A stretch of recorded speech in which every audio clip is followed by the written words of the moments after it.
All right, good evening, everyone. Welcome.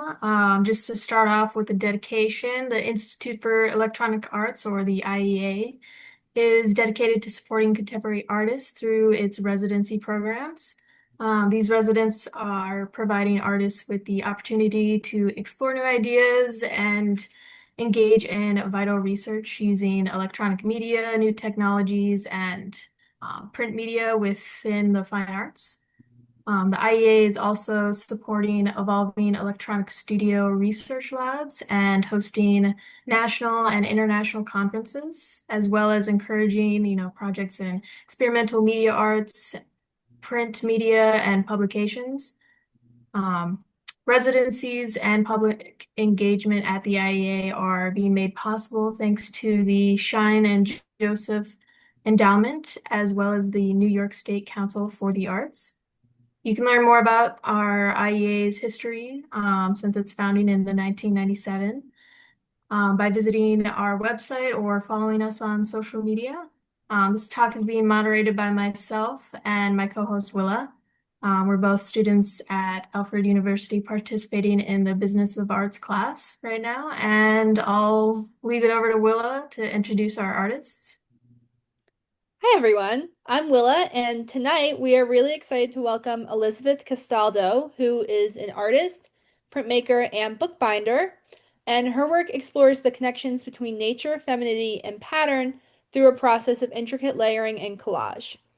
Elizabeth combines drawing, printmaking, and collage to create lush, multidimensional compositions that blur the line between order and abundance. Her imagery often features organic forms, botanical motifs, and rhythmic repetition, celebrating both structure and intuition in equal measure. She received her MFA from the Savannah College of Art and Design and her BFA from the School of Visual Arts. My bad. Her work has been exhibited across the U.S. and is held in collections including the Metropolitan Museum of Art's Watson Library and the Center for Book Arts. Elizabeth is currently an artist in residence at the IEA, where she's been expanding her explorations using print and collage processes. You can view more of her works on her website or Instagram, which are listed on the screen in front of you.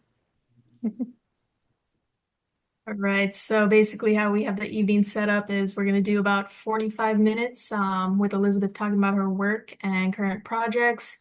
And then we're going to do an open floor Q&A session at the end. So if you have any questions at any point, please type them in the chat and Willa and I will gather a few to read aloud in the discussion. So thank you for joining us this evening, and thank you, Elizabeth, for being here and sharing your work. So whenever you're ready, you can take it away. Great. Thank you so much. That was such a nice introduction. Hi, everybody. My name is Elizabeth Castaldo. Thanks so much for coming to hear my artist talk tonight. I'm really excited to be an artist in residence at the IEA. I've been working on a lot of really fun projects and learning a lot while I'm here. So I'm going to start my talk by talking about some work that I've made over the past few years, and then towards the end get to some of the things I've been kind of playing around with while I'm here. So a little bit of general info about my work, kind of what Willa and Ava just mentioned, but I make mixed media work on paper using drawing, painting, printmaking, and collage. And often I'm focusing on the search for my own sense of beauty, joy, comfort, and self-acceptance in my own body, as well as a reclamation of sexuality as a mother living in hetero-patriarchal society. Much of my work revolves around themes of nature and the body, and I'm often thinking about the meaning and experience of fragility, mutability, and resilience of the body, as well as human inclusion in larger webs of life connecting all living things.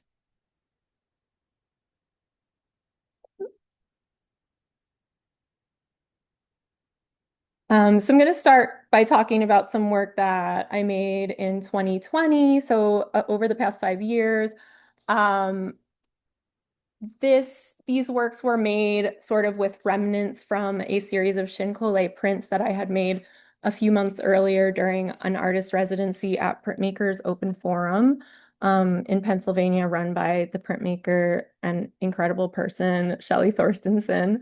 And So I saved all my little scraps from cutting out this incredible Gampi paper that I used in these Shinkole etchings. And then when COVID hit and I found myself at home, I didn't have a print shop to work in, and I had to sort of get used to working in my home studio more. I took those remnants from those prints and sort of like laminated them down to sheets of paper and then began just like working into them with drawing and gouache and watercolor, sort of like layering up these patterns. And these were kind of like a warm up. They started off as a warm up and became like really, really immersive and engrossing drawings to be making.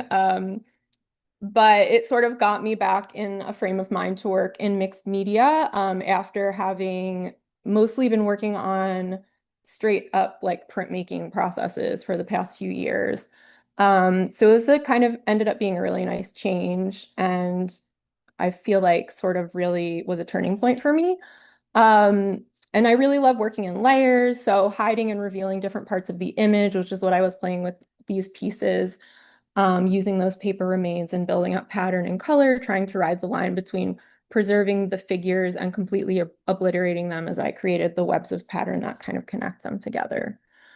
Um, and then with work that I made after that, sort of during the same time period, I continued to push the limits of pattern in a small series of larger figurative works on paper, where the figure as well as the background are consumed by floral patterns, camouflaging them into their surroundings and embracing the body as nature creator, generator, and collaborator.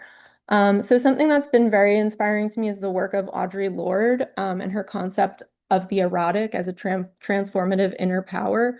That her concept of the erotic has helped me find a foundation of a sense of self-acceptance, of joy, and a push to action that has been guiding my work for the past several years. And in this series, I'm contemplating the ways that we're connected as if by something in the air, even when we can't be together. And I've also been drawn to repetitive drawing and printing for a long time in my work, which has functioned as a way of accumulating mass, making larger things from smaller components, and generating abundance, imagining a collectively created world, making sure we all have what we need because there is enough for all. These are other collages that are smaller or mixed media. There's drawing, painting, and collage that are an extension of the larger pieces. And another kind of very important part of my practice is making artist books. So stepping back a few more years from 2020, just because I feel like these are very related to the things I've been making lately. I began exploring some of those same ideas in artist books I was making. This is primordial forms that I made a few years earlier than the work that you just saw, but it's exploring some of the same ideas about interconnection using layered shapes that I felt were foundational shapes of life, fertility, communication, and interconnection. And this book, Keepsake, I made in response to environmental collapse and the drive to continue destroying the earth with resource extraction, which I remember being a big talking point during the 2015-2016 election cycle. And this book is kind of an attempt to express the connection I felt in my body to the earth and nature. I was beginning to make a stronger connection between human beings, the land, and other living things. This book, Love Grows in the Forest, was inspired by the book Hidden Life of Trees by Peter Wohlleben, in which he talks about the ecology of forests and how trees communicate with the assistance of mycelium and fungi underground, which quite literally connects everything beneath our feet. And it literally like helps the trees kind of talk to each other and communicate. It's really incredible. Yeah, and this is another book I made around the same time. Both of this book and the previous one I made also during a residency at the Center for Book Arts in New York City. And this is another book focused on my love of trees. It's called Trees in Winter. And these are like letterpress printed CMYK polymer plate prints. and the marbling is handmade Suminagashi marbling. Also, I should point out, this is kind of relevant to what I'm doing here. So this piece and the next one have a lot of cutouts in them, and I did all of this cutting by hand. Um, yeah, and so yeah, I do a lot of paper cut work and I'm doing it all by hand. And that's partially what made me really want to come to the IEA residency. And I'll talk more about that later, but notice the cutting. So this is a book that I created for an exhibition called Smother, which has the S in parentheses, so it's S Mother Smother, curated by Anna Adler, who's an artist living in Westchester, New York, at Bethany Art Center. And the exhibition was centered around care, and I had never really made work that directly addressed my role as a mother. I have a 12-year-old daughter. When I made this piece, I think she was maybe 9.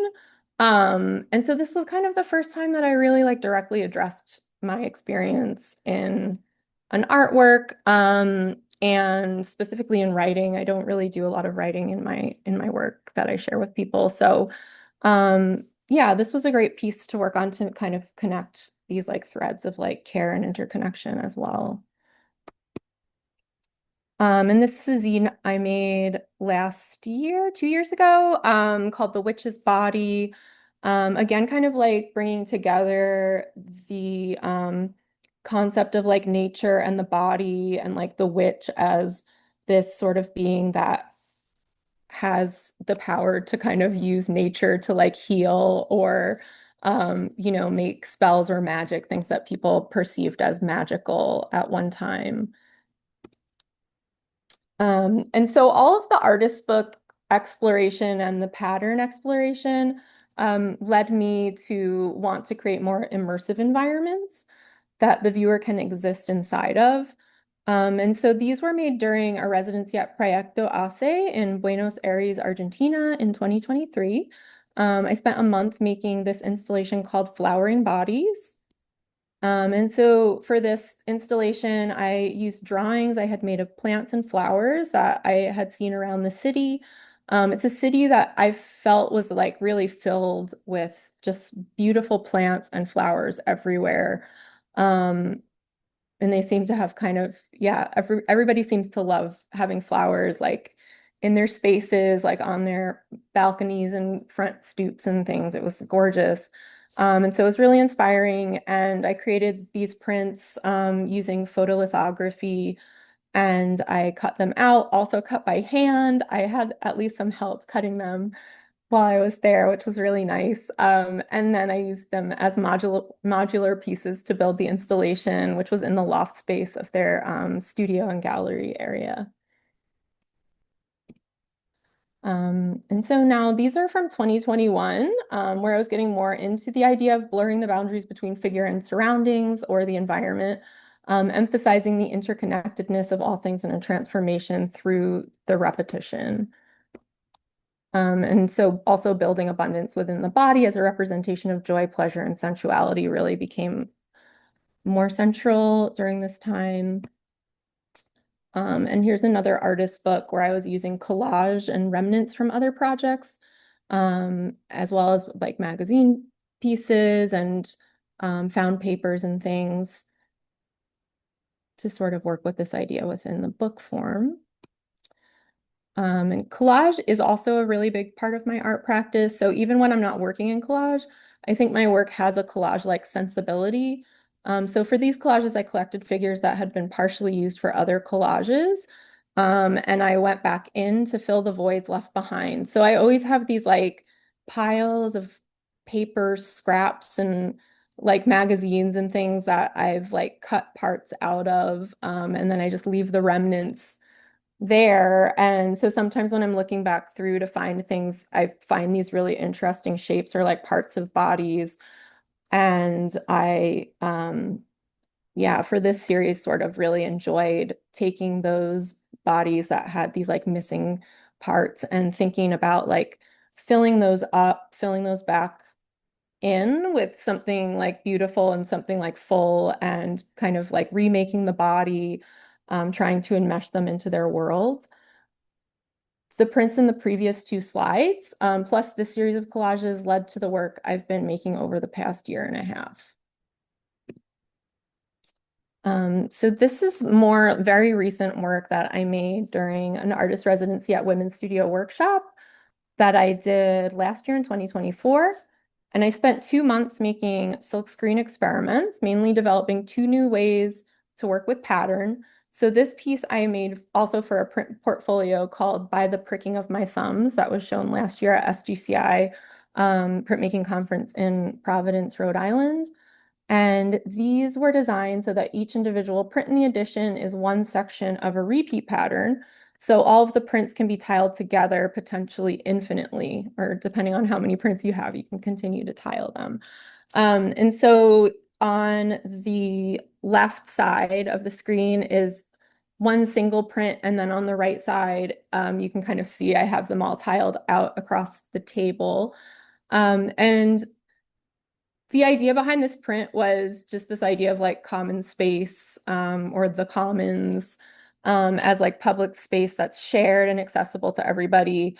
And which also has to do with the witch hunts, like the loss of that common space in sort of the like 16th, 17th century was very related to the witch hunts, or I should say the witch hunts were very related to that loss of the common space.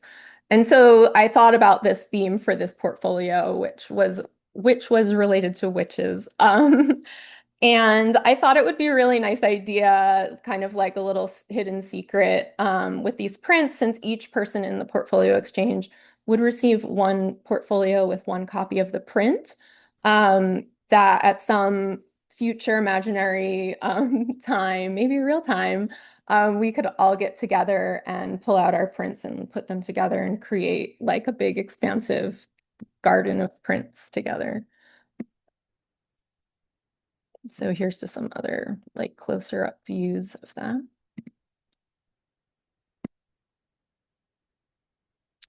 And then the image from that print is also now part of a public art installation in Peekskill, New York, which is where I live. And so it's in the park on these banners, which is really nice to see when I walk by there all the time. And so this is another piece that's also designed as a repeat print. This is called Women Reading. The text is fragments from the Audre Lorde essay, Uses of the Erotic, that I mentioned earlier. The text isn't really readable or meant to be read, but rather to infuse the piece with the energy of her writing and her concept of the erotic. Both of these prints depict the luxuries of leisure and togetherness as sensuous, pleasurable acts that are essential to our well-being and connection and for imagining a better world and a better future. Here's some other close-up shots, or you can see how it looks like when we have more tiled together. So during that residency, I also played with ways of bringing a more generative sort of in the moment decision making into my silkscreen work. That brought me a little bit closer to the fluidity I feel when I'm making the mixed media work that I showed earlier in the presentation, rather than always needing to have such a clear plan when I go into the print shop. So these prints all have several layers of printing, and none of them were created all the way through from start to finish. They were all gradual buildup of pattern and color as I worked on several prints at once. And so here's a little bit more about the process. This is a photo of some stencils I was using, some paper stencils I was using. And so there's a method of screen printing where you can use stencils rather than like a paper stencil like this, rather than using the photo emulsion process. And you can use this to kind of make like a quick and easy screen print where you can just get like a few prints off of it by allowing the stencil that you make from paper to stick to the bottom of the screen just through like the contact with the ink. And so since silkscreen is already a stencil process, I thought, what if I stencil the stencil? So I made several screens as just flat expanses of pattern, and then I made these paper stencils and I approached it as sort of a collage process.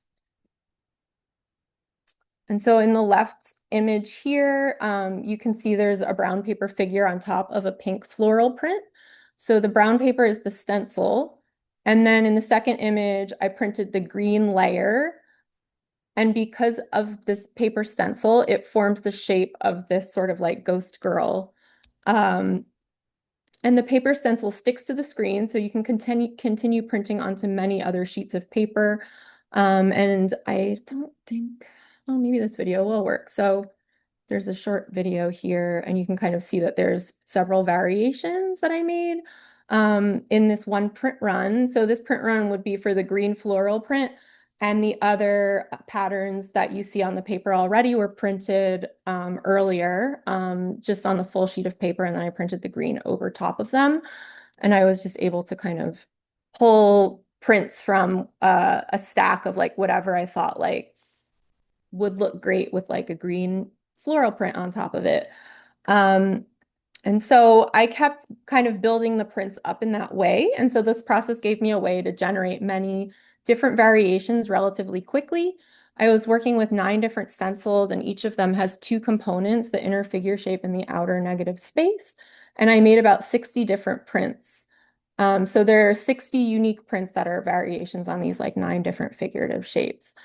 The richly layered surfaces covered in pattern are meant to be a visual bombardment of beauty and excess that hopefully invites the viewer in as much as it may repel them at first, both overwhelming and exciting the eyes, imploring one to get lost in looking.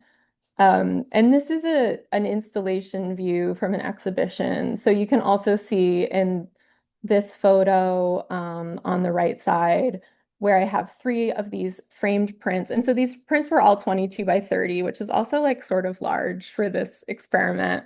But it was a lot of fun to work on that scale with this process as well. And so for this exhibition, I tiled the women reading print that I shared a few slides ago over the wall. It's about like 10 by 12 feet or so of the wall covered with that. And then I have 3 of these framed pieces hanging on top. And this was at Peep Space, which is a really great gallery in Tarrytown, New York. And so the figurative shapes from these pieces are pulled from my collage practice, and are a reflection on my longtime love of pattern and maximalism within my work. Thinking of pattern as an expression of abundance and the body as a site of action, where rest, joy, softness, and pleasure become radical acts that counter the dehumanizing and violent effects of our society that separate each one of us from nature, one another, and from our own bodies. And so I've been thinking a lot about the idea of interconnection lately and about how this shows up in real life and why it's important. This idea is manifested in this work through the use of pattern. And I've been trying to think more about why pattern has been continuously present in my work for such a long time. I've been working with a lot of pattern probably, I mean, for as long as I can remember. But I think using it in art since I was like an undergraduate student in college, like in, the early 2000s or so. I've been using it in my artwork. And I remember different times in my life where I would be creating something using pattern to express a desire to cover and enmesh different things over a large surface, connecting ideas, objects, and beings over space and time. And so then I also made these collages earlier this year, sort of while I felt stuck about what to work on, like after having made all of those screen prints and then coming back and thinking like, what am I going to work on now? And so I started just pulling out collage materials and just making these collages with whatever I could find. And many of these actually started from some work that was from a class I took on printmaking and collage with Nandini Chiarmar, who's a really incredible artist who works a lot with printmaking and collage herself.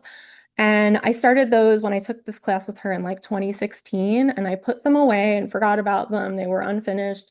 And then I found them earlier this year when I was like looking for something to do. And I finished them. So it was like a collaboration with myself from the past, which was kind of fun and interesting too. And I ended up putting these in an exhibition with these large prints that I made. And I was surprised at how well they worked together and all of the kind of conversations that they have with each other. especially with like the figures, the silhouetted figures with the magazine, like more photographic figures and how they kind of talk to each other in the show. The idea of interconnection is running throughout this work. It's been beneath the surface of my work for forever because it's something I've always felt in some way in my body, even when I couldn't explain it. And it's something I've learned from observing nature, the fluidity of the air and water, and ways we're all connected. So here's a couple more exhibition views of that work. And so you can also see the tiled prints, the repeat pattern prints that for this show, I mounted them on wooden panels because they wouldn't let me stick them right on the wall. But I really loved making these panels and really enjoy how they look on them. And also the exhibition title here is Born of Chaos, which is also from Audre Lorde's essay Uses of the Erotic. And I chose this to reference the current times as well as the chaos inherent in this work itself. And so in the essay, Audre Lorde discusses the erotic as passionate emotion and creative energy and an assertion of a feminine life force that can be a means of reconnecting with our inner power as a tool for decolonizing our bodies and minds and forging a better way forward together. So I felt like that was it's a very important concept to me, but very important concept for the current times we're living in. And now finally to what I'm working on here at the IEA. So this is a shot of my workspace here. And I felt really spoiled to have these like huge monitors to work with because I'm used to working with my like tiny computer screen when I'm doing image editing. And I spent the first few days working with these floral images, which are all photos that I've taken and just kind of saved, usually with the intention of using them as like reference images for drawing. But I've started using the photos, the actual photos themselves, rather than just as drawing reference. And so I spent the first few days creating images with these sort of like composite imagery using these flowers and collaging them together digitally. Um, and this is a print that I made last week. This is a 4-color CMYK process silkscreen print. And here's a couple of process shots from the print shop here at Alfred. Um, and then the finished print on the drying rack on the right side. And then one of the things that I was very excited about coming here for, which I alluded to earlier, was to use the laser cutter and learn how to do this so that I could both see how it could expand the way I use paper cut in my work, and also so it could, maybe make things a little faster to me for me, like practical reasons, and help me cut things that I might not be able to cut by hand because it's just so intricate and tiny, or just over a very large space. So these are the prints being cut. So the prints that I showed you in the previous slide have text cut into them. And they're double-sided prints. The next slide has the back on it. And I loved watching the laser cutter work away and the little remnants that are left behind by it. And it like, yeah, I already see it opening up a lot of possibilities for my work. So I'm really excited about the results. And so these are the flat prints that have been cut through. And the right side is what is printed on the back of these large flowers. So the back is like a figure photo. And it has a quote from a book called All Fours by Miranda July, which I recently finished reading, and it was a very impactful book. So that there's a quote from the book that reads, "My spirit thusly animated had come to think of itself as a full person."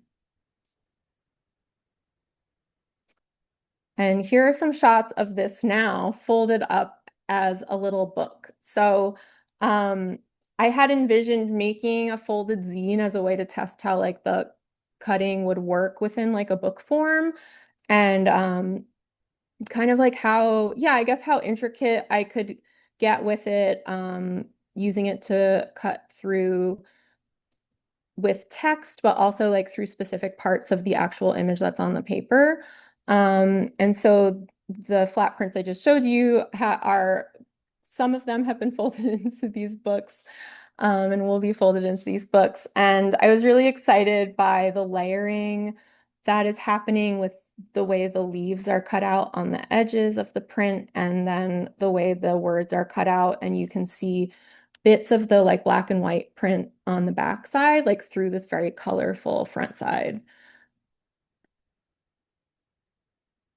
And I'm also working on a second project, which is another book project. I wasn't planning on making a really big artist book project while I was here, but then Miles showed me some really incredible things that other residents had made and like gave me some gentle nudges. And now I'm working on an artist book. But I'm really excited about it. Just because it's nice when unexpected things happen and things just start coming together. And I feel like it's one of the best parts of participating in residencies and going to different places and learning how to do new techniques and using new equipment and things. Just like I've really been, I think, like feeling very immersed and like the ideas are just like really flowing, which feels really good for me right now. So I'm very excited about this book project. I took some of the floral patterns I've been working on, and then combined those, which you can see a little bit here. Sorry, there aren't as many photos of like the individual pages yet. But I combined them with some photos I took, of my body and the digital flower collages I was working on in an earlier slide. And then these are also going to have cutting. So in this slide, you can kind of see where I've like started to like test cut some things just by hand to see like the types of results I could potentially get. And eventually the pages will also be cut on the laser cutter. So we'll be getting some like really exciting like show through like cuts that go through like the whole book and things like that. So it's very exciting work that's happening. Yeah, so that is everything that I've been working on. I'm really excited to be here as an artist in residence. If you have time to stop by and you're interested in seeing what I'm working on, please do come by and say hello. And I just want to wrap up by saying thank you so much to Miles and Brig for having me as an artist in residence at the IEA, and to Ava and Willa for monitoring the chat, for monitoring the talk, and for meeting with me the other day and talking about what you guys are working on. And then also everybody I've met here for being so welcoming and supportive. It's been a really like welcoming place, which I really appreciate. So thank you all so much. Thank you. I think we can all agree that was a wonderful presentation. So for this next portion of the evening, we're gonna kind of go into more of a Q&A. So, um, if any of you guys have any questions for Elizabeth, please feel free to type them in the chat and we'll read them. I've got one here that was in the chat. It says, presentation is always an issue for works on paper. What is the ideal install for large repeat patterns of your work? That's a great question, and definitely something I've been thinking about a lot, especially since I've made those repeat pattern prints. And yeah, I did have, I think the results with sticking them directly on the wall, it worked really well, and I think I got a really good response to it, but it was kind of tricky. I used this like tacky, like I don't know what it's really called, but it's this tacky like poster putty at first, and it doesn't hold them for a long time. So then we had to replace it with magnets. So you can use magnets usually with like a screw in the wall. Like you put a screw in the wall, and then you can get tiny, strong magnets to stick the prints on, which is nice because it doesn't damage the prints. It's just a lot of, kind of calculating the position of where you're putting those screws in the wall, and it takes a long time, but that works really well. And then I did like the panel solution, which was suggested by a friend who had used panels like that in the past to show wallpaper prints that she made. And I really like those, but then it does take them more into this like fixed shape and size. So something that I do like about making those as modular prints is that you can kind of tile them and like maybe it doesn't have to be like a perfect rectangle. Like you can kind of let it like meander across the wall. So the panels work great, but yeah, that's the one I think the drawback for those. And now plus I have these gigantic panels that I have to store someplace rather than a stack of prints. So yeah, I don't know if that answers the question, but those are some things I've been thinking about related to that. Yeah, that's awesome. Thank you. Um, and then a question I have for you is that you seem to be really interested in book art and such like that, and things like printmaking and book art can carry these kind of have these deep historical associations and connections with reproduction and identity. And are these things that you're kind of thinking about in your practice? I know you've touched on this a little bit. Yeah, I think I don't know, the book has always been a very interesting like medium for me. I That's a really great question about the historical like context of the book, which will admit I haven't really thought that much about the book as a historical object, but just as an object in general, I've always been really connected with books and like specifically reading, which I think is what got me into making books. But just the significance of books as these kind of they're containers, but they're like more than that. Especially artist books become like more than just a container of information. Um, and things that are very intimate where we can like hold something that we don't want to like show everybody all at once. So they are these like small little vessels that create these very intimate experiences that are meant for like one person at a time. And I feel like this is very related to like women's experience in a way. And I think about like sharing things with your best friend, like sharing secrets or like passing notes. Or like this whole idea of like gossiping, which is a whole other thing I could get into. Like the history of that term is very interesting. And also related to like witches and like the history of like women's roles and things. So yeah, I guess I do think about these things in relationship to the book, which is, yeah, it makes it a really interesting medium to work with. Awesome, awesome. And then here's another question from the chat. Where do you see your use of the laser taking your work in the future? Yeah, um I've been very excited about I think like the potential to create like multi-layered work with cuts. That's maybe a little bit bigger than what I've been making with my cutting by hand. And so one of my original ideas, like probably the project proposal that I wrote in my residency application, was related to making work for installations where I would have like large hanging sheets of paper that had cutouts in them that would reveal um, layers behind those, or where it would be things that are hanging that maybe are in the center of the room and have intricate cutouts in them. So this is like something that I was really interested in exploring with laser cutting. And so, if I get to something like that while I'm here in the next few days, that would be amazing. But if not, definitely like something that I would want to um, return to in the future when I have access to a laser cutter again. Awesome, awesome. That's really exciting. Ava, did you have any questions you wanted to add? I did have one question. You touched a little bit on it You mentioned self-acceptance earlier. I just wanted to ask if you, in your work, do you think of it as more of like a healing practice or like more as like an exploration of what healing means? Um, Yeah. I think I think for a long time I would use images of the body, like other people's bodies, like like I would use figures from magazines, kind of out of convenience. Like I wanted to make images with the body and collage, and I think figure drawing wasn't like my strong suit. So I started um, using photos from magazines as a way to start to think and talk about those types of things and get those ideas out.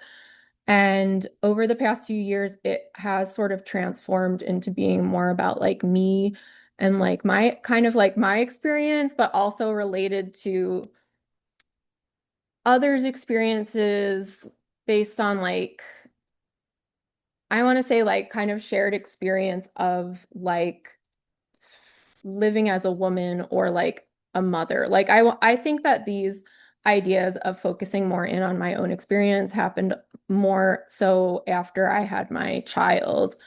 And all of these things came up that I like never really like thought about before. I thought like, oh, this isn't really like an issue for me right now, you know?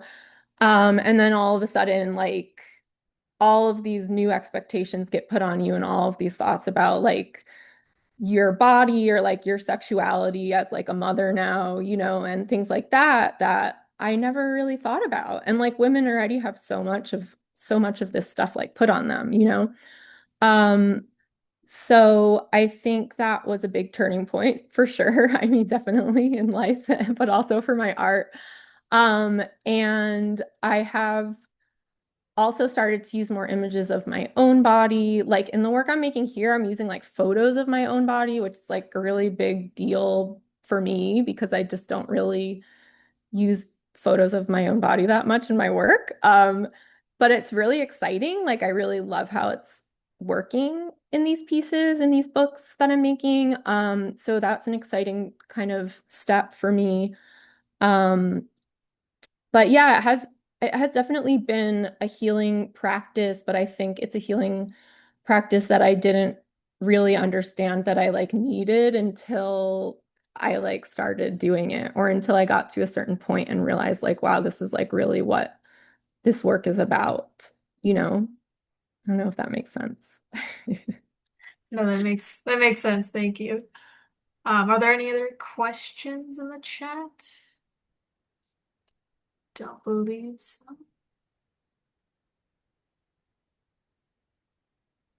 Well, all right. I think that brings us to the end for the evening. Thank you so much, Elizabeth, for sharing your work and your process. It's been really inspiring. Um, Thanks so much for having so me. yeah, if you'd like to see more, you can find her work online.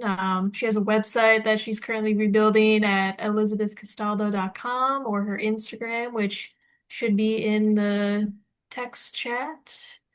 So this is also being recorded and will be put on the IEA YouTube channel. So by the end of the week at some point, you can come back and take a look. So thank you again for joining us tonight and have a good evening. Thanks, everybody.